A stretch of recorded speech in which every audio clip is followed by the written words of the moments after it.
Hi, this is Miss Cindy from the Alexandria Museum of Art. Welcome to another AMoA Family Friday. This week we are finishing our series on the art elements. So what have we learned about so far? Well, line, shape, form, value, color, texture, so that just leaves space. Now, space is when an artist puts in then inside the picture and then sometimes they put things behind and sometimes there's the inside the shape and outside. You know what? No. I know a much more fun way for us to discover space together. Just so happens I have the perfect book that's going to help us learn about space. And it's by two of my favorite artists, Hari and Deepti. Now, Hari and Deepti are actually a husband and wife artist team. I know, isn't that cool? They create art by actually creating layers of images and shapes, and then they actually light their work up. I mean, they light it up with actual lights. It's really cool. So you guys are really going to enjoy their book. The Seekers, The Legend of the Silver Fox and the Firewolf by Hari and Deepti. In the Valley of Crum, legend has it that the land was guarded by the spirits of ice and fire, the silver fox and the fire wolf. They were two halves of a whole, day and night, ice and fire. But that was a long time ago. No one has seen them in years, and they exist only in the stories told by the village elders. Now, when the river recedes every morning, the villagers forage the forest floor for the crown shell snails, the key ingredient in their delicious soup. As the night pulls its dark blanket of stars over the valley, the river flows back and the villagers return to their homes among the treetops. Life is calm. On the tallest tree live siblings, Mio and Nao. They are brave and they are fierce. They are the best gatherers in all of Crum. They are as different as the earth and the sky, but together they are strong. Mio is wise and a storyteller. He believes in the legends and the stories his grandparents told him when he was a child. He knows everything about the valley. He knows every stone and the name of each tree. He can speak to the birds, the beetles, and the bees. Nao is a dreamer with a wanderer's soul. She is fearless at heart and longs to climb the distant mountains. One day she did wander off to the edge of the valley. There she found buried in the swamp a unique crown shell snail. Inside the shell was a beautiful jewel, which shone like the night sky, full of stars. She tied it around her neck. "It has magic," she cried. Mio feels otherwise. He thinks things have been different since the day Nao found the jewel. The sky is darker. The river has changed. Each night the water returns slower and slower. There have been fewer shells to gather. Something is not right. Then, just as he feared, the river left the valley and never returned. A day passed, and then two, and the snail started to die. The valley was in danger. Mio told the villagers, "I fear the guardian spirits have abandoned Crum forever." The villagers scoffed at him, but Nao suggested that they should travel beyond the valley and find what was stopping the river. "But no one has ever left the valley," said a villager. Even so, other villagers, Kai, Toma, and Kaya, volunteered to join them on their quest into the unknown. As they traveled, they found what once had been a raging river was now quiet and grim. They found lifeless trees and smoke-filled skies. Eventually, the river disappeared into deep caverns they could have once only imagined. Others grew weary and anxious about these strange sights. They wanted to head back home. On the verge of giving up, they spotted a glow in the distance. They were drawn to it as if under a spell. They could hardly contain their excitement when they came upon a trove of glittery jewels. This one would look good on my tree. No, that one's mine. I spotted it first. Stop, please stop, Mio cried in disbelief. He reminded them of their mission and their families back home. The others grumbled, but agreed to go on when Nao was struck with an idea. We should follow the trail of jewels. Perhaps it will lead to something we need. And so they continued on. When they emerged from the caverns, an eerie orange light surrounded them. Smoke was billowing on the horizon. People were fleeing the flames in panic. What happened? Nao asked a villager. We were foolish. We cut down and burned trees to fuel our greed. Then the firewolf appeared, and his fury destroyed everything. Soon there will be nothing left. Our land is doomed. Mio had known all along that the legends were true. But how had the firewolf become so powerful? Where was the silver fox? Suddenly it all made sense. The jewels! They were once the silver fox, destroyed by the villagers' actions. We must revive the silver fox, gather all the jewels. It might be the only way to stop the wolf. Reluctantly, Kai, Toma, and Kaya laid down their jewels and began to fit the pieces together, but the fox still did not rise.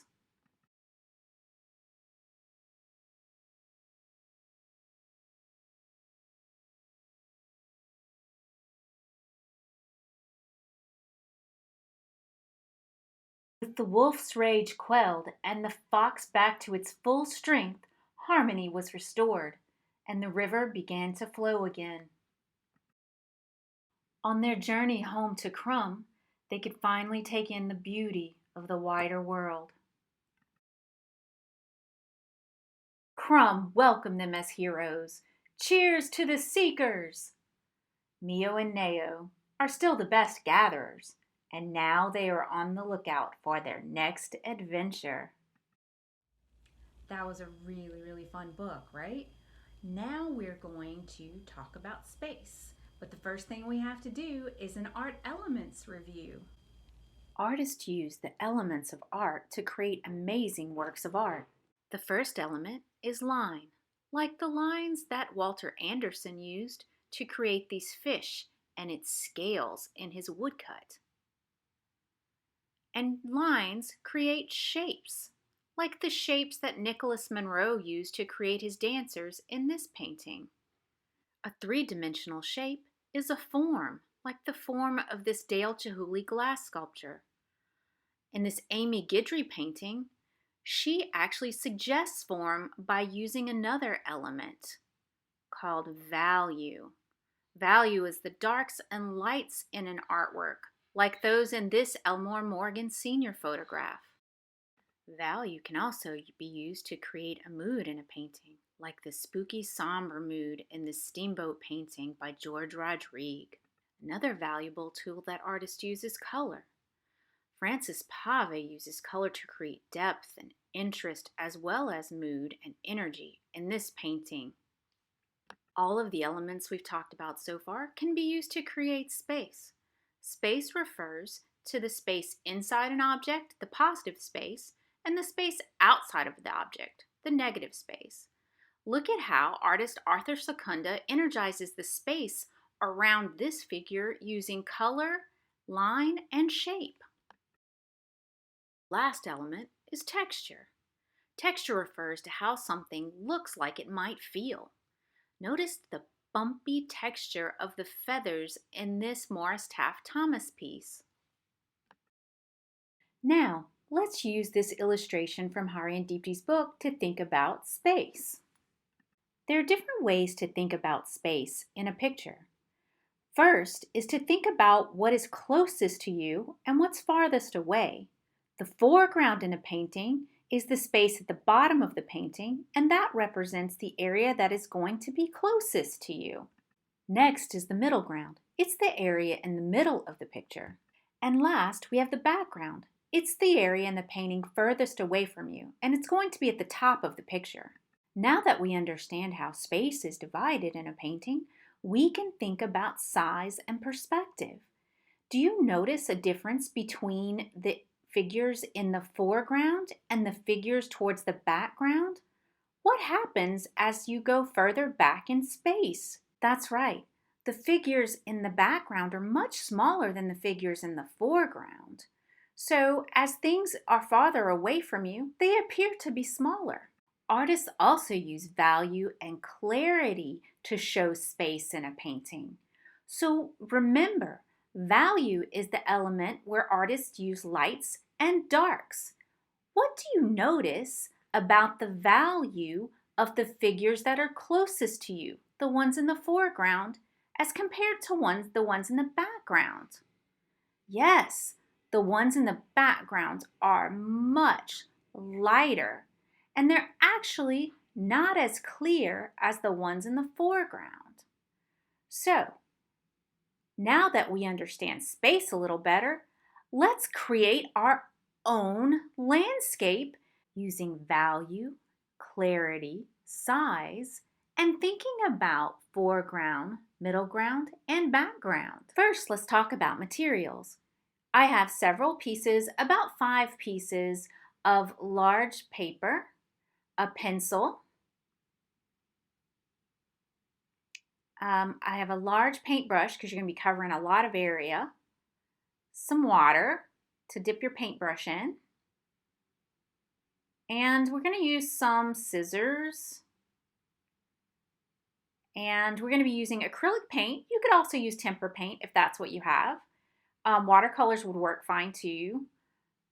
Okay, so you want to have 2 different colors and then a white and a black. I used purple and blue. And you want some glue stick. So I am going to start with my blue. This is going to be the color of my background, and I've decided to go with a traditional sky blue. And I'm going to start at the bottom, and I'm going to just start painting it on. Now, I'm going to add a little water to put it on smoothly. It doesn't have to be super neat, but you want it to be darker at the bottom than at the top. So I'm just going to thin that out with a little bit of water. And I'm going to keep working my way up. Now I'm going to put a little bit of white on my palette paper. And I am going to just use my brush. Now there's a little blue in the water, so it's going to turn the paint a little bit blue, but that's actually okay. And I'm going to start at the top with this. And I'm going to work my way down to the blue. And I'm just going to, as I go down, I'm going to get a little bit darker. Just a little bit darker as I go down. And I've just added just a little bit more blue. So as you go, you just add a little bit more blue to your white. You end up with a background that represents different values of blue. Now we are going to create 4 different values of purple. We're going to start with a little black and a little purple to create a very dark one. Now make sure you change your water and don't just use the blue water. You want to have separate water. Okay, so I'm adding a little bit of black to this purple, and this will be for our first value, our darkest value. So it's going to be black and purple, and we're going to paint a whole sheet of paper that color. We're going to do 3 other sheets of paper, and the values will get lighter as we go. Okay, so this is just plain purple, just purple paint here, and you can just slap it down on the paper. It doesn't have to be super neat. Now we're going to take some purple and add just a little bit of white to this next value. And this is going to give us a nice sort of medium light purple.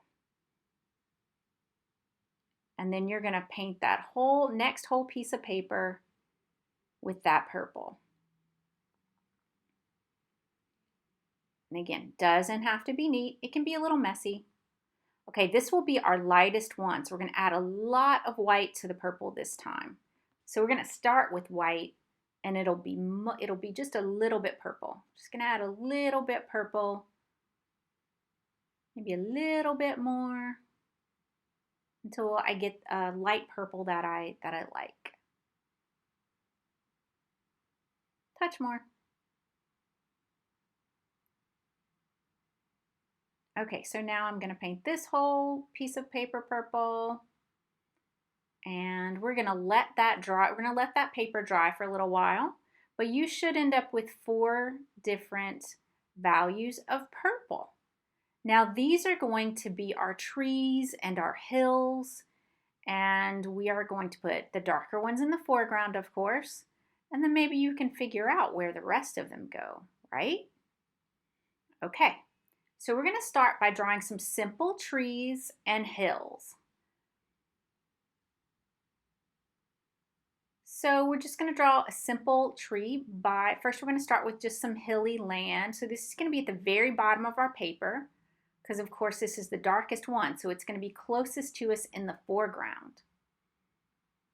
Now to draw a little tree, you're just going to do a simple curve up. And then the top of the trees are kind of like puffy clouds. So don't worry about making mistakes. Just do the best you can. Another simple curve for a tree trunk. And then some puffy clouds. And these are kind of on the edges. So it kind of frames the picture a little bit. Okay, and now we're going to cut that out. Just cut along the lines. And I'm just going to lay it down, see how it looks. So that's basically the foreground of my picture. Now I'm going to do another piece. I'm just kind of measuring there to see where I want to put it. You want it to come up a little bit above the foreground. So this is kind of part of the middle ground. And so the trees are going to be a little bit smaller. And I'm just doing some simple pine trees. And now I'm going to cut those out. And I'm placing them behind my foreground to see how they look. And then I'm going to take my next piece of paper. And I am going to actually put the pine trees on top just so I can see where I need to draw my ground. You want it to come up a little bit farther than the middle ground. So as you go, your ground is going to come up a little farther each time. Just drawing some simple trees. And of course, they're going to be smaller than those pine trees. I'm going to cut those out. And now we're going on to the background. And I think I'm going to draw some mountains with maybe one little tree. So I'm going to draw some mountains, just simple little angles. That's all mountains are really. It's just almost like a slopey triangle.